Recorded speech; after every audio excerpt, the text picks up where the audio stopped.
Exactly. It might be.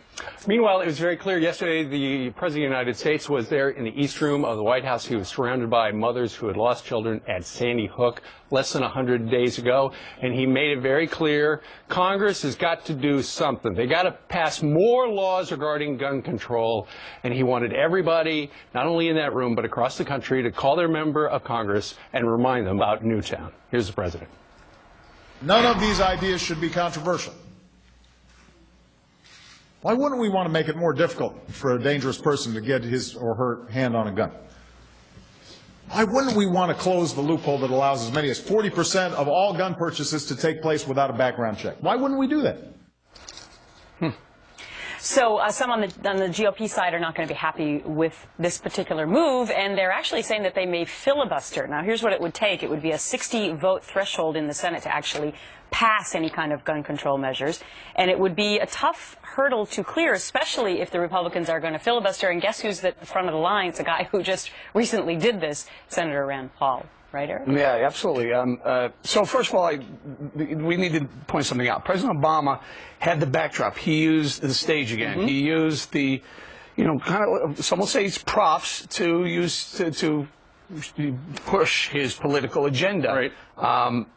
Again and again and again, he said it's not going to be controversial. Well, yes, it was. It's not going to infringe on the Second Amendment, your Second Amendment rights. Well, yes, they would. I had the opportunity to speak to Rand Paul last night on Hannity and asked him about what he plans to do with this legislation. Listen. I just want to get this straight. Will you or will you not use the Senate floor and filibuster this bill before it goes to a vote? We will filibuster the bill. We won't let them bring it forward because our fear is that once it comes forward, they'll come forward with something that sounds benign in the beginning, but we already have the Feinstein Amendment that talks about banning certain types of guns. That is inconsistent with the Second Amendment.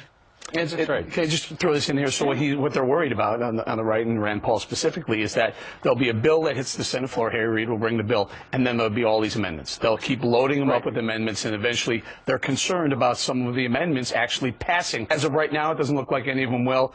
It's very interesting, though, to see who votes for these amendments, because a lot of these senators, Democratic senators, are highly rated with the NRA, and they're risking that rating, and they don't want to risk it. So it's my understanding that the base of the bill is three things. It will cover universal background checks, it will strengthen punishments for illegal trafficking, and it will give more money for school security. So on its face, I guess the controversial element of the base part of the bill for Republicans is covering the universal background checks. I think most people are not going to come out and be against more money for school security, at least right away. And in fact, there's a provision that has to do with straw buyers, and there are a number of Republicans, including Charles Grassley of Iowa, who supports that. What's interesting is yesterday when the president was in the East Room of the White House, he wasn't talking about assault weapon bans because he knows that Harry Reid doesn't like that. And in fact, Harry Reid took that provision, which was instituted by Dianne Feinstein, out of the Senate bill. So whatever goes forward doesn't have that in it. And Mr. Grassley himself says apparently he's going to go ahead and come up with his own version of gun control.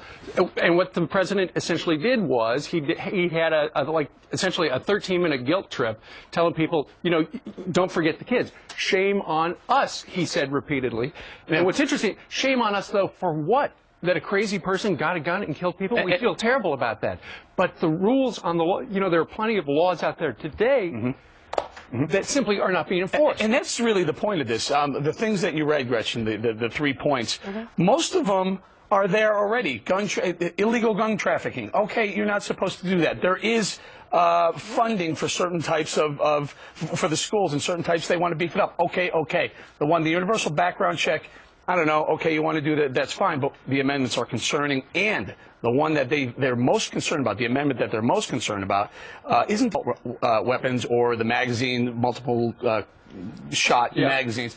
It's the National Gun Registry. People don't want a National Gun Registry. That means whoever owns a gun, you have to declare the gun, and the government's going to know where every single handgun and shotgun. Absolutely. A lot's been made about the fact that there are already laws on the books, and we've seen this with immigration as well, that are they actually being enforced, and is that the other side of the story here? So if you look at some of the major cities where guns are an issue, if you look at Los Angeles, New York, Chicago, for example.